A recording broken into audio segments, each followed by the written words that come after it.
IPC का आयोजन किया गया है, अपेक्षा है क्या है? अपेक्षा ये है कि आप शायद आप जानते होंगे, विदर्भ में 34 फार्मेसी कॉलेजेस है और यहाँ से लगभग 3000 के ऊपर ग्रेजुएट यहाँ से निकलते हैं और यहाँ पे कोई इंडस्ट्री नहीं है। तो हम लोगों ने ये कोशिश की है, ये आईपीसी इंडिया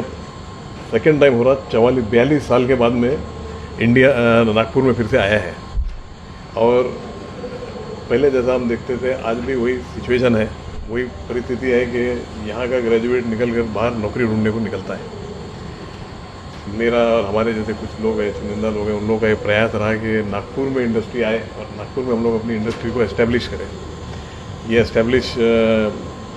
बहुत कम हुआ है, लेकिन हम ये चाह रहे हैं कि और लोगों को प्रोत्साहन मिले कि यहाँ पर इंडस्ट्री लाए, यहाँ के लोगों को, यहाँ के जो ग्रेजुएट हैं उनको यहीं पर काम करने का मौका मिले। और ये जैसा आज गडकरी जी ने इनॉग्रेशन के वक्त पर कहा कि यहाँ पर हम सब इतने सारे रोड, इतनी अच्छी कनेक्टिविटी, इतने सारे एयरपोर्ट, इतने टेक्नोलॉजी के साथ में बड़ी बड़ी एजुकेशनल इंस्टीट्यूट्स रहते हुए हम यहाँ के इंडस्ट्रीज़ को इन्वाइट करना चाहते हैं। तो हमारी अपेक्षा ये है कि इस टाइप का जो हमने पहली बार आईपीसी का ऐसा कार्यक्रम का ऐसा आयोजन किया है कि जहाँ पर इंडस्ट्रियल कंटेंट बहुत है, साइंटिफिक कंटेंट बहुत है, एकेडमिक नहीं, एप्लीकेशन इंडस्ट्री का बहुत हमने साइंटिफिक पेपर या साइंटिफिक स्पीकर जो है ये बिल्कुल कटिंग एज के ऊपर बात कर रहे हैं। कटिंग एज जो आज इंडस्ट्री में चल रहा है, ये एक बच्चों को देखने का एग्जीबिशन में, और ये जो पेपर साइंटिफिक सेशन में आने वाले हैं, तो आज इंडस्ट्री में चलने वाले जो मूवमेंट्स है, जिस टाइप की टेक्नोलॉजी पर आज इंडस्ट्री में काम हो रहा है, जिस टाइप के प्रोडक्ट बन रहे हैं, आपने देखा होगा कैसे कैसे लोग अच्छे बहुत बड़े सेलिब्रिटीज़ हैं हमारे फार्मेसी नहीं, हमारे भारत के सेलिब्रिटीज़ हैं, जिन्होंने जैसा कोवैक्सीन बनाया वो आए आज यहाँ पर अपनी नॉलेज बताने के लिए कि भाई ये इस तरह से भी काम हो सकता है। यहाँ के लोकल जितने भी इंडस्ट्रियलिस्ट यहाँ पे आए, सीईओ आए, आपने देखा होगा ये लोकल लोग हैं, या तो विदर्भ के हैं, विदर्भ की मिट्टी से जुड़े हुए, 75% तो विदर्भ की मिट्टी से जुड़े हुए हैं, लेकिन इंडस्ट्री बाहर लगानी पड़ी उनको क्योंकि उस टाइप का एटमॉस्फेयर नहीं था। अब एटमॉस्फेयर है, प्रोडक्ट है, हमारे को जो फार्मेसी ग्रेजुएट चाहिए वो अवेलेबल है। तो हम ये आईपीसी के द्वारा हम ये चाह रहे हैं कि ज़्यादा से ज़्यादा लोग, बच्चे जो है वो देखें, एग्जीबिशन देखें, उसके अंदर हमारा स्टॉल भी है,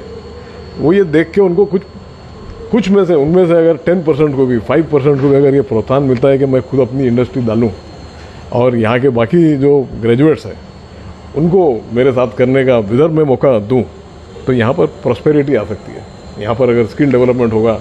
नौकरियाँ मिलेंगी, तो इस सब के भरोसे एक इकोसिस्टम बन सकता है। आज देखिए आईटी और फार्मा, ये दो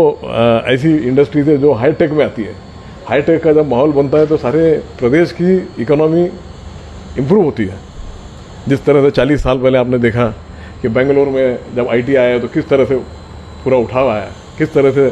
सिर्फ हम फार्मेसी की बात नहीं कर रहे, फार्मेसी और इस टाइप के जो टेक्निकल जो एरियाज है उसमें जब इंडस्ट्री आती है तो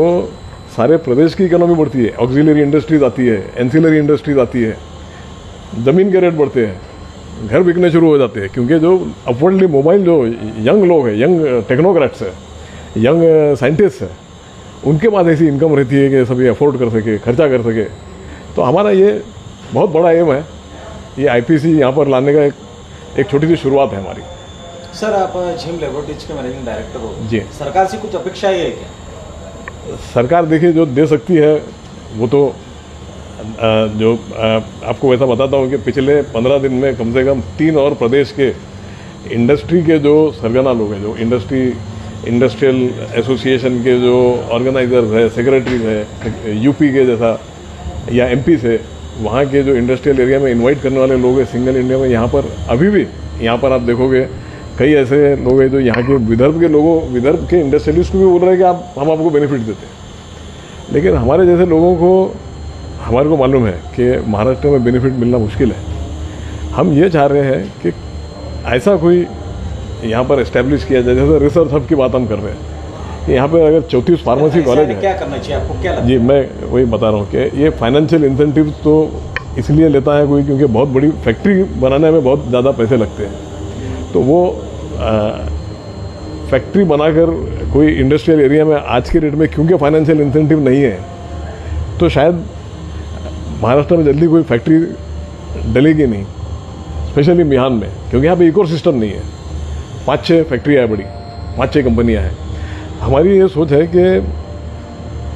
रिसर्च हब यहाँ पे बनाया जाए, एक रिसर्च हब और एक सेंटर फॉर एक्सेलेंस यहाँ पर बनाया जाए, फार्मास्यूटिकल सेंटर फॉर एक्सेलेंस, जिसके हम प्रयास कर रहे हैं। और हमने आज गडकरी जी से भी बात की कि हम आपके पास आकर मिलना चाहते हैं और आपको हमारा एक प्रेजेंटेशन देना चाहते हैं कि एक अगर रिसर्च हब इंडस्ट्रियल एरिया में आए तो यहाँ पर इतने सारे ग्रेजुएट्स हैं, पोस्ट ग्रेजुएट्स हैं, साइंटिस्ट हैं, उनको रिसर्च सेंटर यहाँ पे बड़ी बड़ी कंपनियाँ अगर खुलेंगी तो यहाँ पर उनको नौकरियाँ मिलेंगी इन रिसर्च। और एक बार यहाँ पे लोगों को पता चलेगा, बड़ी बड़ी इंडस्ट्रीज़ को, कि यहाँ का जो साइंटिस्ट है, यहाँ का जो टेक्निकल ग्रेजुएट है, वो एक क्वालिटी वे में अच्छा काम करके और लो वेजेस के अंदर एक अच्छा आउटपुट दे सकता है। तो हो सकता है कि अच्छे प्रोडक्ट डेवलपमेंट का अगर यहाँ पर इकोसिस्टम बन जाए और लॉजिस्टिक्स का भी इकोसिस्टम है तो लोग अपने आप in spite of no incentive प्रोत्साहित होंगे कि यहाँ पर चलो इंडस्ट्री भी डालते। यहाँ के लोगों से हमारे को अच्छा रिस्पांस मिला, अच्छे प्रोडक्ट हम डेवलप कर पाए। तो ये कोई बहुत बड़े इन्वेस्टमेंट का काम नहीं है, बहुत कम हमारे को मदद लगेंगी हमारी सरकार से। 400-500 एकड़ अगर ज़मीन हमारे को ये रिसर्च हब के लिए देते हैं अगर, तो उसमें एक सेंटर फॉर एक्सेलेंस और कुछ ओनली फॉर रिसर्च सेंटर, अलग अलग टाइप की बिल्डिंग या जगह अगर 1 एकड़ 2 एकड़ इस टाइप की ज़मीन अगर हमारे को मिलती है तो हम बड़ी इंडस्ट्रीज़ को बोल सकते हैं कि आप यहाँ डालिए, हमारे लोग वहाँ पर जाके आपके लिए काम करने से अच्छा यहीं पर आपको मिलेंगे सब, और यहाँ पे अच्छा काम हो सकता है, क्लीन है, क्योंकि रिसर्च में बहुत ज़्यादा कोई फैक्ट्री या पोल्यूशन या ये सब नहीं होता, वो कंटेंट रहता है। तो इसके लिए आप पहल करोगे? हमारी जो पूरी जो यहाँ की जो लोकल ऑर्गेनाइजिंग कमेटी है और हमारा जो फार्मास्यूटिकल एसोसिएशन है, हमारा डिपार्टमेंट सबसे पुराने फार्मेसी डिपार्टमेंट में माना जाने वाला डिपार्टमेंट है, उसके एलुमनाई है, उनका एसोसिएशन है, हम सब ये कोशिश में लगे हुए हैं